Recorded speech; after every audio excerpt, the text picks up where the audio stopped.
안녕하세요, 여러분. 오늘은 단순히 챕터를 분석하는 것을 넘어 세계 정부가 거의 40년 가까이 은폐해온 진실을 함께 파헤쳐보는 훨씬 더 대담한 일을 해낼 겁니다. 우리가 들어온 전설은 지극히 단순하고 아름다운 이야기였습니다. 록스디, 제베기라는 세계 정복을 꿈꾸는 악당이 갓벨리 섬에서 전례 없는 강력한 해적단을 모아 천룡인들을 위협하는 끔찍한 사건을 일으켰습니다. 그리고 가장 위급한 순간, 상상치도 못한 협력이 이루어졌죠. 해군의 영웅인 몽키디, 가프 중장은 잠시 개인적인 원한을 접어두고 미래의 해적왕인 골디, 로저와 손을 잡았습니다. 그들은 함께 록스를 물리쳐 세계를 대재앙에서 구했고 가프는 해군의 영웅이 되어 그 이야기는 역사에 기록되었습니다. 정말 웅장한 이야기 아닌가요? 희생에 대한 이야기, 서로 대립하는 자들이 더 큰 목표를 위해 협력할 수 있다는 이야기 말입니다. 하지만 여러분, 우리는 오다 선생님의 독자들이잖아요. 원피스 세계에서는 단순한 것은 없다는 것을 확실히 알고 있습니다. 웅장한 이야기일수록 더 적나라하고 어두운 진실을 감추는 껍데기일 가능성이 높습니다. 1157화는 바로 그 의심의 문을 열어준 열쇠였습니다. 이 챕터는 권력자들, 즉 오로성의 진정한 본질을 보여주었습니다. 그들은 정직한 지도자가 아니었습니다. 그들은 자신의 손을 더럽히지 않고 적을 제거하기 위해 어떤 수단이든 동원하고 어떤 칼이든 빌려 쓰는 음모의 대가, 교활한 여우들이었습니다. 그들은 엘바프의 하로 왕에게 록스를 죽이는 대가로 인정을 해주겠다는 더러운 제안을 했습니다.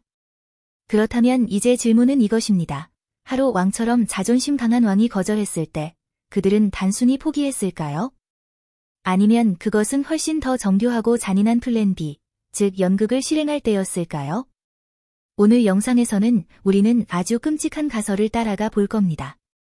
갓벨리 전투가 단순한 3파전이 아니라 가프와 로저가 의도치 않게 주연을 맡은 완벽하게 연출된 무대였다는 가설 말입니다. 미끼는 금은보화가 아니라 살아있는 보물이었고 결정적인 칼날은 가프나 로저에게서 온 것이 아니라 록스의 부하들 중 한 명, 바로 배신자에게서 왔다는 가설입니다. 이 체스판의 움직임을 이해하려면 먼저 중요한 순간, 즉 하로 왕의 거절을 철저히 분석해야 합니다. 이것은 단순한 아니요가 아니라 민족의 정체성과 영혼에 대한 선언이었습니다. 오로성은 오만함에 사로잡혀 자신들의 제안이 거절할 수 없는 것이라고 생각했습니다.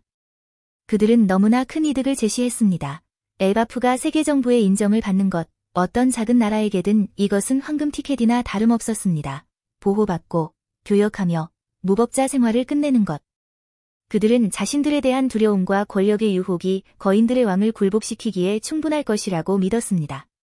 그러나 그들은 틀렸습니다. 그들은 기회주의자들의 척도로 전사의 민족을 측정할 수 없었습니다.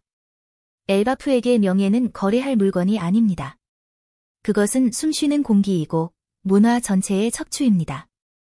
전장에서 적과 맞서고 실패하더라도 고개를 꼿꼿이 들고 영광 속에 승리의 술을 마시는 것이 그들의 철학입니다.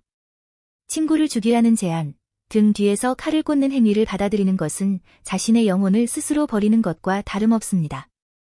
그것은 죽음보다도 나쁜 것입니다. 하로 왕이 그 제안 앞에 서 있는 모습을 상상해 보십시오. 그는 단순한 정치적 기회가 아니라 굴욕을 보았습니다. 오로성은 단순히 적을 죽이라고 요구한 것이 아니라 엘바프의 자존심을 죽이라고 요구하고 있었습니다. 위대한 전사들의 왕인 그가 어둠 속의 초라한 암살자처럼 행동해야 한다고요? 절대 그럴 수 없습니다. 분명히 그 왕은 거절했을 것입니다. 하로의 고개 접기는 단순한 거절이 아니었습니다. 그것은 오로성의 얼굴에 정면으로 날린 따귀였습니다. 그것은 그들의 절대적인 권력에도 한계가 있음을 보여주었습니다.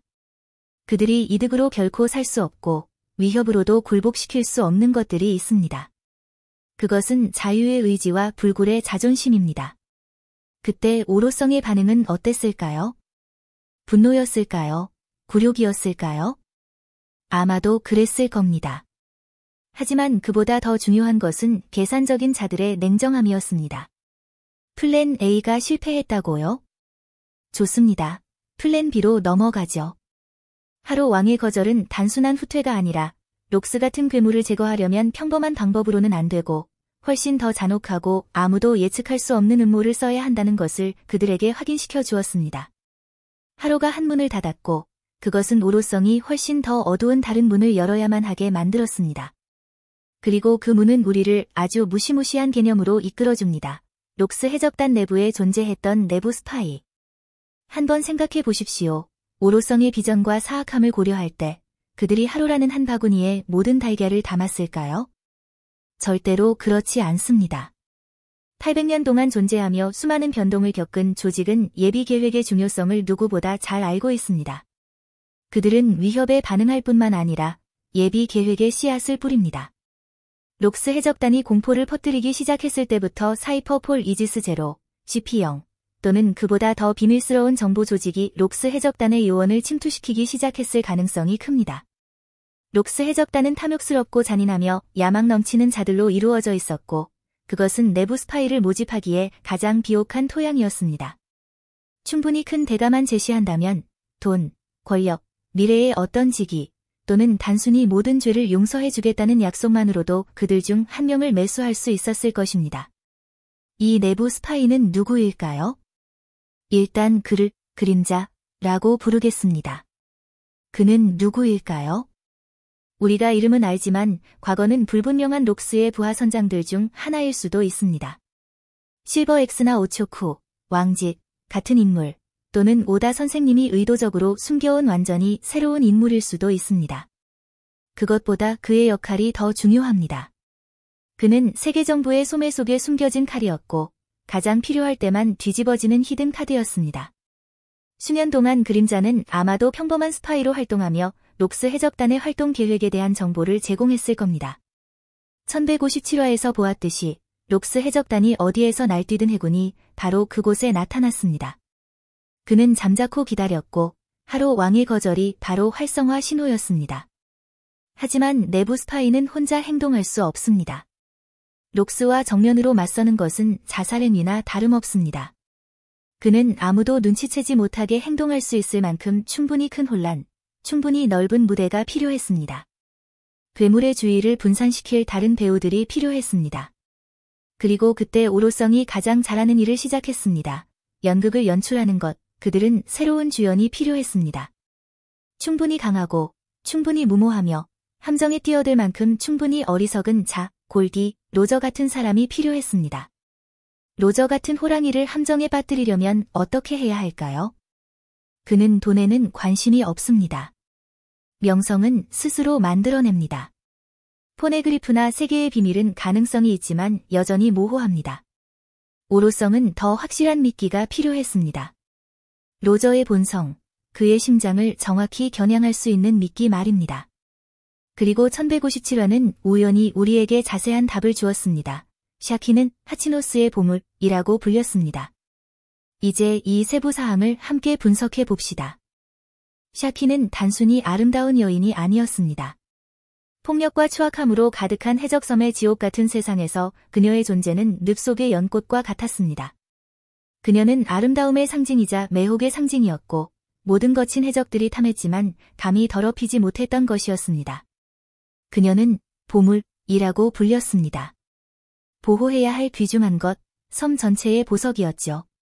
그리고 오로성은 자신들의 정보망으로 이 사실을 분명히 알고 있었습니다. 그들은 또한 가프와 레일리의 이야기를 통해 골디, 로저의 성격에 대해서도 알고 있었습니다. 로저는 성급하고 솔직하며 동료와 친구를 극도로 소중히 여기는 남자였습니다. 그는 친구를 욕하는 감히 말하는 자들을 위해서라면 군대 전체를 파괴할 준비가 되어 있었습니다. 그는 불의를 혐오했고 특히 천룡인의 존재와 그들의 노예 제도를 혐오했습니다. 이 모든 정보를 바탕으로 완벽한 계획이 탄생했습니다. 오로성은 로저만을 위한 소문을 퍼뜨리기만 하면 되었습니다. 어느 날 오로 잭슨호에서 지하 세계의 한 소식이 로저 해적단의 귀에 들어왔다고 상상해 보십시오. 그 내용은 다음과 같았을 것입니다. 긴급 속보.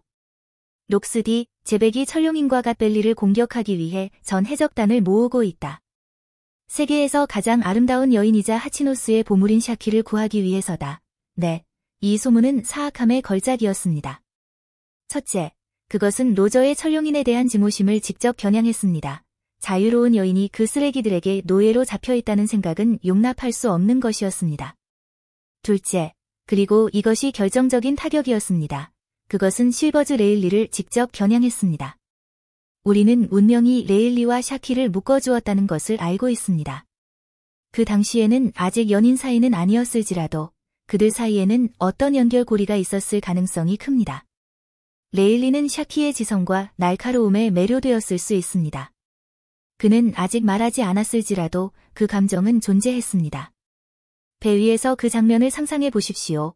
항상 침착함을 유지하던 명왕 실버즈 레일리는 그 소식을 듣고 갑자기 얼어붙습니다. 그의 주먹은 꽉 쥐어집니다. 처음으로 그 강력한 부선장이 무력감과 고통을 드러냅니다.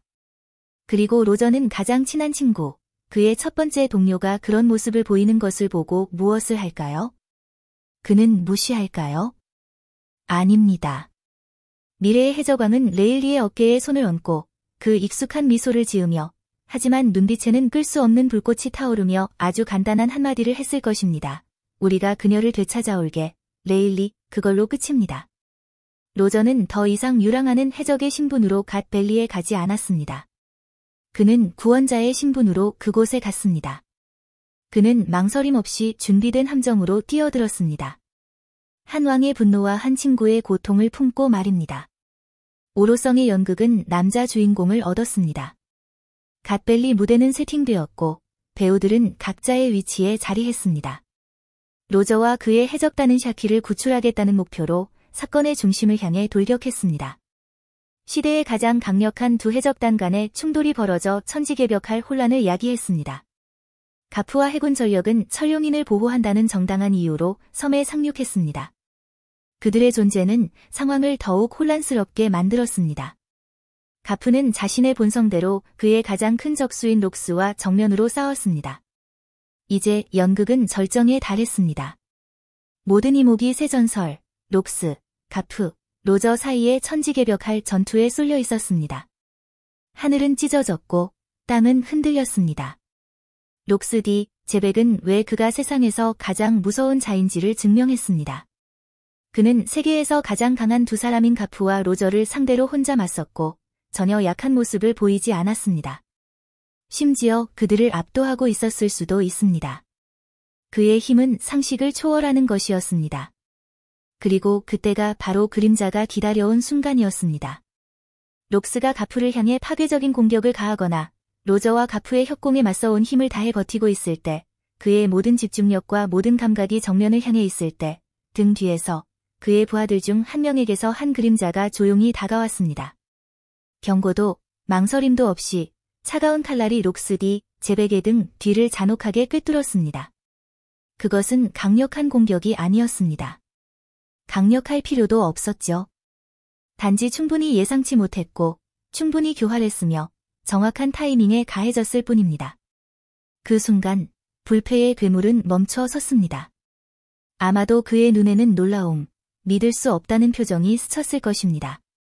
힘이 그의 몸을 떠나기 전까지 말입니다. 그는 가프의 주먹이나 로저의 칼날에 쓰러진 것이 아니라 배신에 의해 무너진 것입니다. 그 기습적인 칼날이 바로 최후의 일격이었습니다. 그것은 한 전설을 끝냈고 한 시대를 마감했으며 오로성의 연극을 완벽하게 마무리했습니다. 그렇다면 록스 해적단의 나머지 멤버들은 어디에 있었길래 선장을 돕지 못했을까요? 분명히 그들은 제어 불능의 악마들이었습니다. 1156화와 1157화에서 보았듯이 흰수염, 시키, 캡틴 존은 항상 록스를 따라다녔습니다. 나머지 멤버들은 분명히 보물에 미쳐 사방으로 흩어졌을 겁니다. 하지만 그 세 명조차도 록스를 항상 뒤에서 지원하기는 어려웠을 겁니다. 그곳에서는 가프가 흰수염과 거의 확실하게 맞붙었을 겁니다. 이것은 흰수염이 샹크스를 만났을 때 언급했죠. 한편 시키와 캡틴 존은 신성 기사단과 항상 맞서 싸우느라 바빴을 겁니다. 정부는 숫자가 부족한 적이 없었습니다. 수많은 CP 요원들도 큰 장애물이었습니다. 한순간의 부주의로 록스는 찔렸습니다. 마치 흰수염이 총본부에서 찔렸던 것처럼 말이죠. 마르코가 아무리 빨라도 제 시간에 도착할 수 없었습니다. 내부 스파이는 임무를 완수한 후 그 혼란 속으로 사라졌습니다. 가프와 로저조차도 그 순간 실제로 무슨 일이 일어났는지 깨닫지 못했을 것입니다. 그들은 단지 가장 강한 적이 갑자기 쓰러졌고 자신들이 승리했다는 것만 알았을 뿐입니다. 그리고 나서 역사 왜곡 작업이 시작됩니다. 오로성은 갓벨리 섬을 지도에서 완전히 지우고 모든 비밀, 모든 증인을 깊은 바다 밑에 묻어버리라고 명령했습니다. 내부 스파이는 영원히 사라졌습니다. 어쩌면 새로운 신분, 먼 고대서의 새로운 삶을 부여받았을 수도 있고 아니면 단순히 완벽한 침묵을 보장하기 위해 제거되었을 수도 있습니다.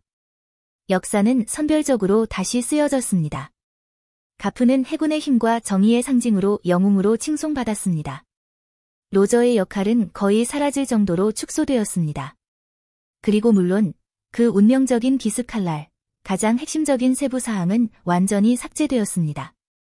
그들은 세상의 영웅적인 이야기를 들려주었지만 정교하게 연출된 암살의 진실은 숨겼습니다. 그렇다면 조각들을 하나하나 다시 맞추어 보니 우리가 얻은 그림은 무엇일까요?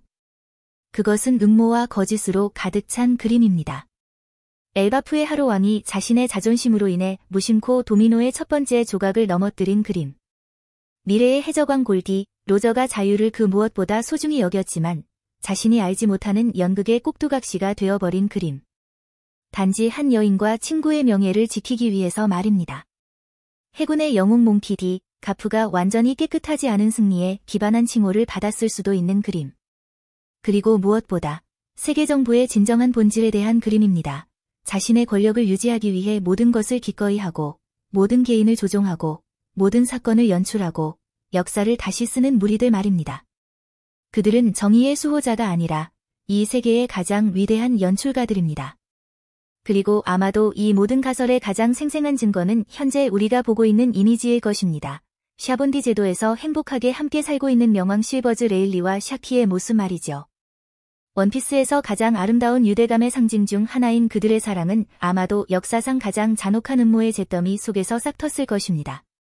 그들의 운명은 오로성이 만들어낸 바로 그 연극에 의해 형성된 것입니다. 정말 아이러니합니다. 상당히 미친 가설이라고 할 수 있지만 오다 선생님이 심어놓은 극도로 합리적인 세부 사항들로 연결되어 있습니다. 영상 끝까지 시청해주신 모든 분들께 감사드립니다.